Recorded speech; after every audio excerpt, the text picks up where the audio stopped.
Bcusa,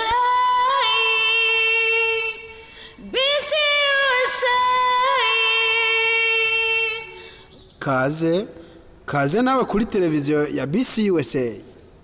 None rero natwe mwaradutumye mu nama iheruka ngo gende mushikira abarongozi inararibonye z'abarundi hano muri Dakota. Twarazishikiye turazandikira ikete turabasaba yuko botugirira inama, twabasabye inama kuboduha umwanya tuganira nabo.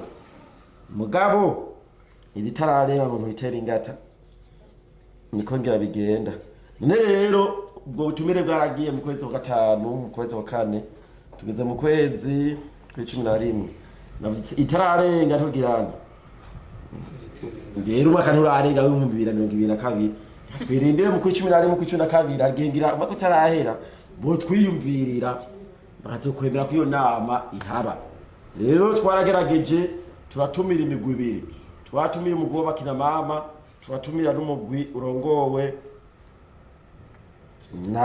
na kome ya nakome tunatuna takuza badai ngo nakome amurongowe n'uyo muvyeyi ngaho oyi. None rero amakete yaragiye, abavyeyi batwishuye baremera baraza turaganira, twarabasavye itariki twababwiriyeho ntibyashobotse, batugatereza utariki mutubwiye zishoboka ni muduhe undi munsi, batubwira undi munsi turabemera tubati twebwe tugomba kuganira. Baraza baduha umunsi wabo ushobotse turaganira. Mugabo bene wacu bakugwa wacu bavyeyi bacu nabingo nobu ntituzi bikete rirashika ko litashitse. Mugabo ikete bararose nta na yambuna no kuvuga ati twayose ntacyo tubivuze ko inyishu yabaye iyo. Rero kubw'ivyo twaragerageje uko dushoboye n'ubu ntituraheba. None rero turabashimiye kuba mwashitse hano. Hanyuma imbere ko tubandanya turafise umwe mu barongozi ari gutorwa hajya Yoranda, tumusaba haguruke. Uyo mko bari musanzwe mumuzi n'umurongozi muri Dakota.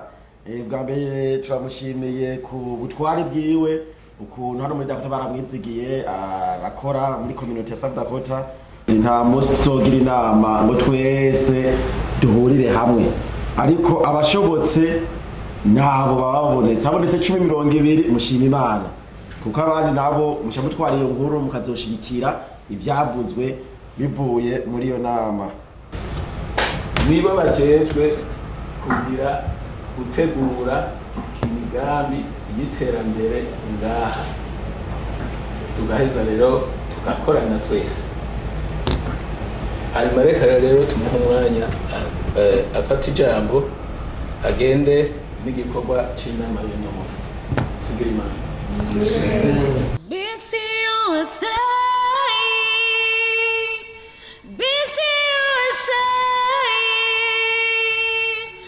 Bcusa, kaze nawe kuri televiziyo ya Bcusa. Mbere na mbere twongeye kubishimira kuko tugiriye neza kwadushikana hano muri iki kibanza. Wami wacu ntabwo icubahiro ntihabaye ku bwenge bwacu cyangwa ku buhinga bwacu, ariko habaye ku imbabazi zawe n'urukundo dufise ko ntabwo icubahiro. Bisigaye mwami turagoheye ikaze hano hantu muri mwijuru muri kino kibanza. Bana natwe mwami muri iyi nama turimo, nasabye wowe nyene niwe muje nama wa mbere kandi tujenamire mwami muri mwijuru bikwanye n'ubugombe bwawe. Ibisigaye turasabye ube hagati yacu mwami, turasabye udukoreshe nk'uko ugomba mwami, ndetse abari imbere yacu bakoreshe nk'uko ugomba. Turasabye ubwiza bwawe butuzitirire hano hantu, ndetse porogaramu yose ize kuba mu maboko yawe. Reka tugushimire kuri uwera kandi kuri umunyembabazi nyinshi, kandi kubanye natwe kandi twemereye kubana natwe kandi kudukoresha nk'uko ugomba. Ni muri rya zina ryawe Yesu Kristo mukiza wacu. Amen. Nta musi tuzogira inama ngo twese duhurire hamwe, ariko abashobotse nabo babonetse 10-20 mushima Imana, kuko abandi nabo mushamutwara iyo nkuru mukazoshigikira ivyavuzwe bivuye muri iyo nama. None rero turabashimiye kuba mwashitse hano. Hanyuma imbere ko tubandanya turafise umwe mu barongozi ari gutorwa hajya Yoranda, tumusaba haguruke. Ubo oye n'umurongozi mushasha hano.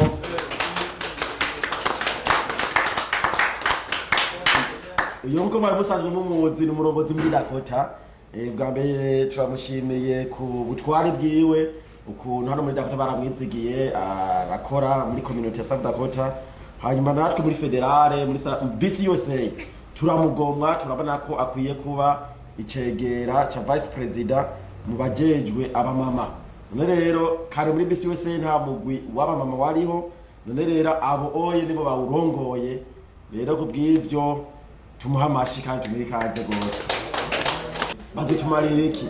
Hano nimubona umugwi wose uzoshaka urabe urugo iyo rudafise umumama ahagaze, urugo nishobora ande guhagarara, kuko umugore niwe amenya urugo n'ingene ruhagaze, niwe ateka akamenya hakenewe ibi. Natwe rero abagabo twaba turi bize, rero aba nibo shami rya Bcusa.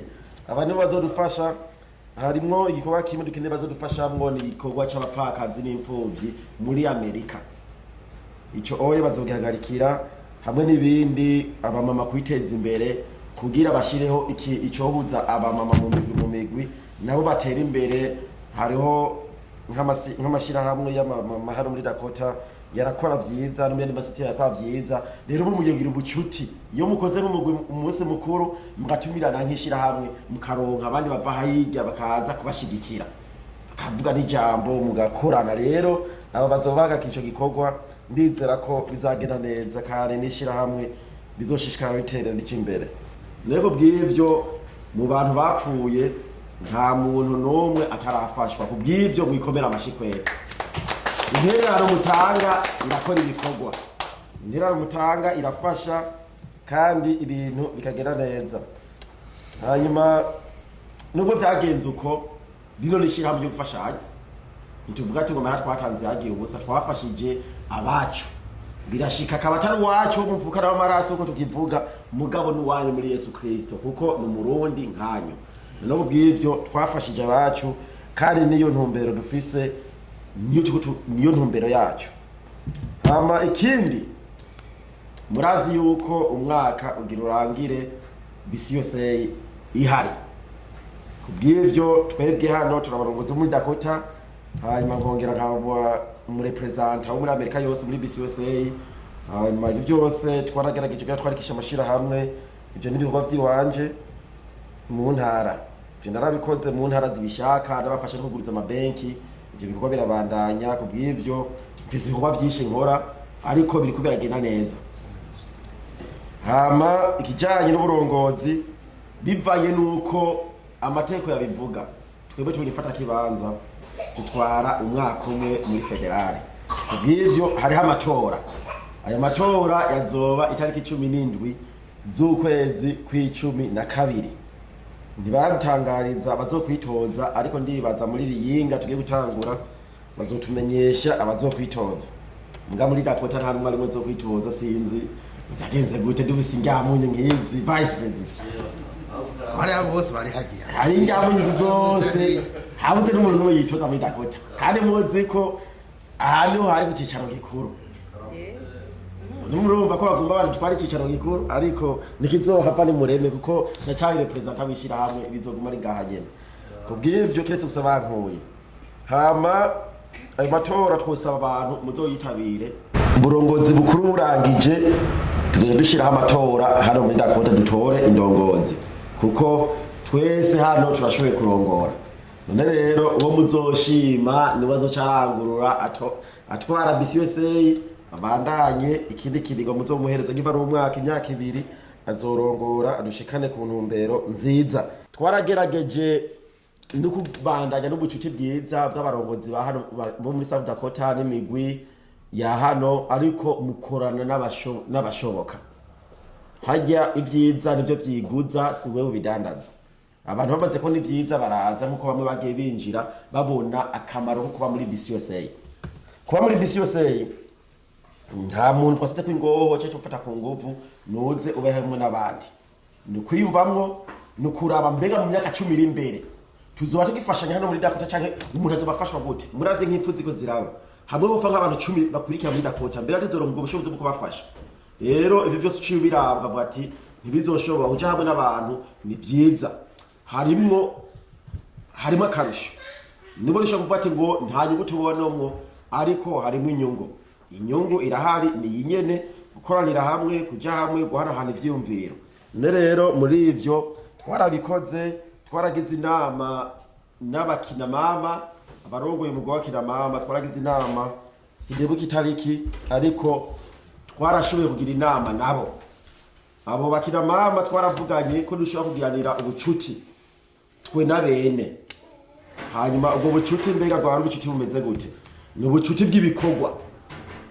bw'ibikorwa twaravyaye turifuza ko abana bacu bahinduka naturahinduka twakora ikintu kimwe iyo nama twarayigize tubiteguye kuzogira indi nama vuba hanyuma ikitwa kozi twagize inama n'ugwaruka bwo muri Dakota nubwo bamwe mutarungitse abana banyu twarakoze inama y'ugwaruka iyo nama y'ugwaruka yari inama nziza twarumvise ivyiyumviro bafise barifuza gutahura imico yacu nubwo n'abana b'abarundi muga nta mico yacu bazi icyo ni kintu ca mbere icya kabiri barifuza gukorana n'abavyeyi babavyaye twaravuganye ikintu c'amabwire abana bagenda bidodomba bavuga ati yamara abavyeyi ni mwumvikana n'abana mwavyaye yamara utubazo yamara abavyeyi bamwe bakora amahera ntibabure yaja hanyuma twagirije kuberekeza abana tuvuga ati mbega we ko wavukiye hano cyo gakurira hano woba ufasha inde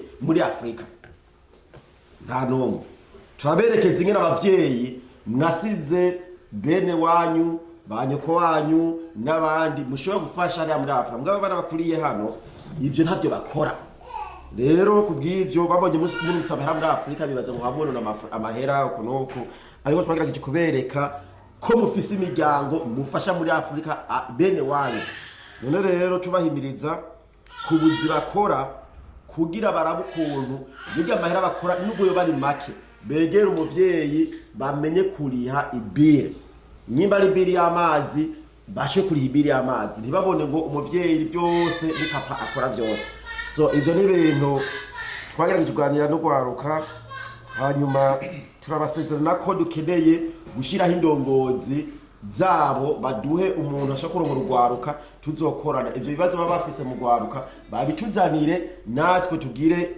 imibano myiza kati y'ugwaruka n'abavyeyi kuko turashobora kubyara umwana akamurera agakura mugabo akicwa nabo batemberana pembeni bajya abantu bazengana nibo hasa bahindura abana bacu barumunacu bashikacu none kubw'ivyo twebwe turi bize n'ubuzi yego turi bize gose none rero kwa turi bize gose reka turabe ukuntu twokwana n'ubwo gwaruka dushireho ubwo burongozi kugira tuze dufashanye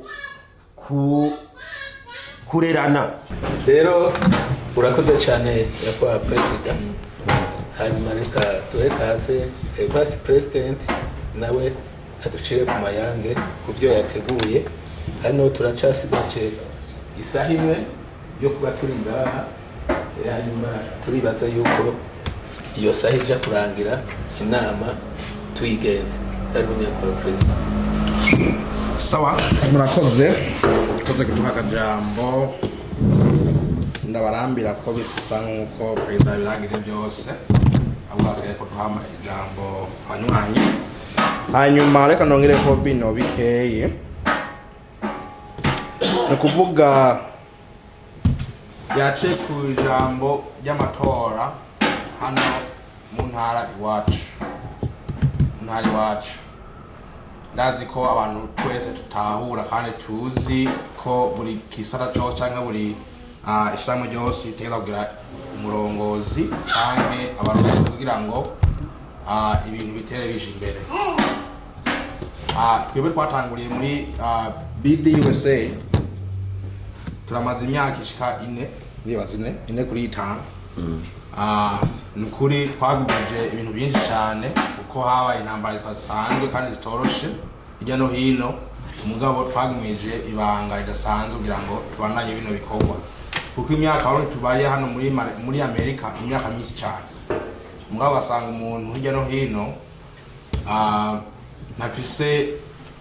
turafise kugira gute kuboneka mu zindi komite ko turi natwe abandi bantu tubifashijwemo twebwe nyine ubwacu tubereye muri twebwe nyine, kuko turafise abana bacu bize bagiye ku mashure cyangwa bana ku ishure mo basanga kumburagiye no ku ishure nacumariye abene wanyu cyangwa abarundi bene wanyu kandi ugasanga muri iyo community hari nk'abantu bari barahangayika n'iki no kuronera ubuzi kusigurirwa kuja ku makoti cyangwa ibindi bibazo bitandukanye. None kugira ngo dufashanye muri izo ngwane zo canke mu bindi bintu ni ngombwa habeho umuntu ahaguruka akavuga ati reka nkore kino kintu. Ahandi twese dukora bino bikorwa nukuri nukwitanga nta muntu angahembwa n'umwe arimo. Nta muntu n'umwe ahembwa amafaranga ngahari. Kandi twese dore imyanya yacu kugira ngo tugira ngo dufashe jya no hino. None nagomba kuvuga kino kintu guhimiriza abantu twese kugira ngo twiyumve kino gikorwa cyo kwitoza hano mu ntara tuzoba dukeneye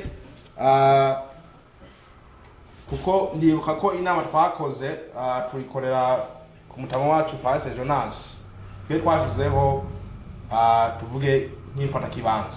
None rero umwaka nk'uko perezida yavuze nukuri ubwo murangire ejo nihabyuka amatora hano mu ntara yacu nukuri abantu twitoze kugira ngo ishishikaye kino gikorwa kuko nitworeka bisi wese ngo ipfe mu ntara yacu kandi igicaro gikuru kiri ngaha nyine wacu twaruteye isoni. None nukuri mpamagara abantu twese tuciwe mu cyo gikorwa kugira ngo twitoze kabisa twitoze nta muntu ngo perezida yavuze nukuri yimiriwe kwitoza pe kwitoza kabisa haba umukenyezi gwaruka nukuri byo byiza cyane aribo twebwe nuko nimba jenzo bankene kwitoza byashika bazoduha urutonde ngene zotora canke bagatanga buri ntara kugira ngo perezida waho canke vice perezida bagire gute barongora ibyo bikorwa kugira ngo abaheza abanywanyi batore. Byashika ko hazobaho kutitoza kwe tukaza mu nama yo gutora abarongozi tukagira uwo tunomye twebwe nyene kuriko umuntu haze yipereza twese nka twazinanye noneho nka muri Dakota kugira kuriko umuntu haze yipereza ngo nzobakorera bino aha twese tunaze ko tuzanye ibikorwa tumaze gukora haba muri Afrika haba hano twazinanye kabisa haba education twese twazinanye hano. None rero perezida nke abarongoye bose hano twatuzinanye muri ico gihe hazobaho kumbure n'utundi birango badusigurire neza ngene amatora azogenda hanyuma dutore. Nukuvuga ni ngombwa turindire ayo matora muri federal kwanza dutore duheze hanyuma ibizo kwikira mu ntara bazobitumenyesha n'amatariki bazatubwira. Murakoze. Urakoze cyane nyakubahwa Vice President kudubwira ikibazo cy'amatora.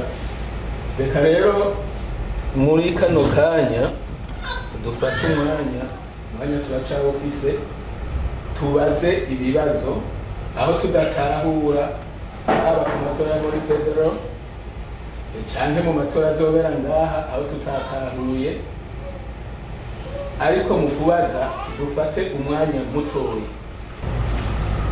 byose mukoze byiza terambere byiza iyo abantu bari ubumwe bagakorera hamwe atamaca bigatahura byakidoroba bakoze biheza bigwanira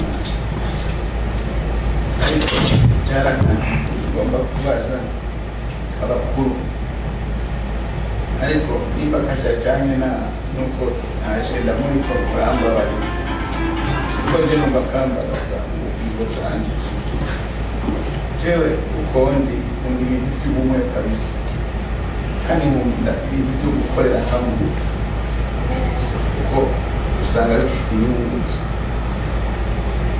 ariko nk'abakuru kumenga hariho nk'utuntu kandi turabarundi tuva mu gihugu kimwe je abakuru marigeze kwicara hamwe kugira ngo muhuze ibintu by'ubumwe. None rero natwe mwaradutumye mu nama iheruka ngo gende mushikira abarongozi inararibonye z'abarundi hano muri Dakota twarazishikiye turazandikira ikete turabasaba yuko botugirira inama twabasabye inama kuboduha umwanya tukaganira nabo mugabo iritarareba ngo ntitera ingata niko ngira bigenda none rero ubwo butumire bwaragiye mu kwezi kwa gatanu mu kwezi kwa kane tugeze mu kwezi kwa 11 navuze itararenga ntugirana ngero umwaka nturarenga mu 2022 twirindire mu kwa 11 mu kwa 12 agengira umwaka utarahera bo twiyumvirira bazokwemera ko iyo nama ihaba rero twaragerageje turatumira imigwi ibiri twatumiye umugwi w'abakina mama turatumira n'umugwi urongowe na kome ya na kome tunajua tutakuzika baadaye urongowe na kome amurongowe n'uyo muvyeyi ngaho oyi none rero amakete yaragiye abavyeyi batwishuye baremera baraza turaganira twarabasavye itariki twababwiriyeho ntibyashobotse batubwiye tutari mutubwiye zishoboka ni muduhu yundi munsi batubwira undi munsi turabemera tubati twebwe tukoma kuganira baraza baduhu munsi wabo ushobotse turaganira mugabo bene wacu bakugwa wacu bavyeyi bacu nabingo n'ubu ntituzi bikete rirashika ko litashitse mugabo ikete bararose nta na yambuna no kuvuga ati twarose ntacyo tubivuze ko inyishu yabaye iyo rero kubw'ivyo twaragerageje uko dushoboye n'ubu ntituraheba niyo vyakunda tuzosora turatumeko bagombye kuza siko dufuma duhagarara ama parking hariho amasebe yagezweho ama parking ngaho oyo na parking hariya mukavugana muri magari birashoboka navyo none rero ndibazo twashaka gisaba tugakoresha amasimu turi magari ndi migari kugira tuganire muri iyo nzira kuko urazi ko corona iracyariho kandi corona yatubagamiye none rero ico mutubabarire ndogenda ko muremure ko turacyari bato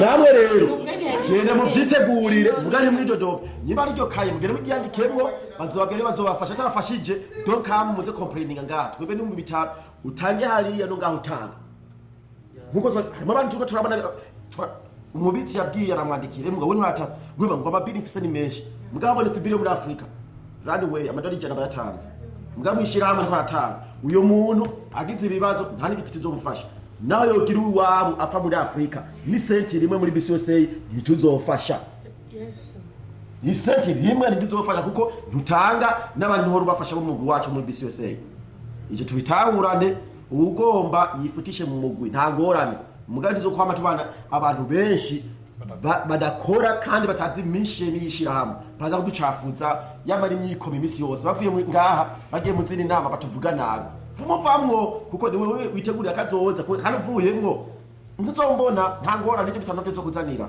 urumva nakashinda bitanga ni wewe naje tubitanga ni myinshi bamwe n'amashingiro gatuvise amadeni urukorera n'amashingiro hose amadeni hamwe n'abahari baguko batarahiza n'amahera twakweye tutaraheza yaharusi tutaraheza amadeni yararenze kubw'ivyo rero amadeni yiharusi yo gukwa yabana duheruka kuvyara abatama bo barahejeje nta ngorane urumva amabiri yo kubitaro amadeni yararenze amabiri none rero kubw'ivyo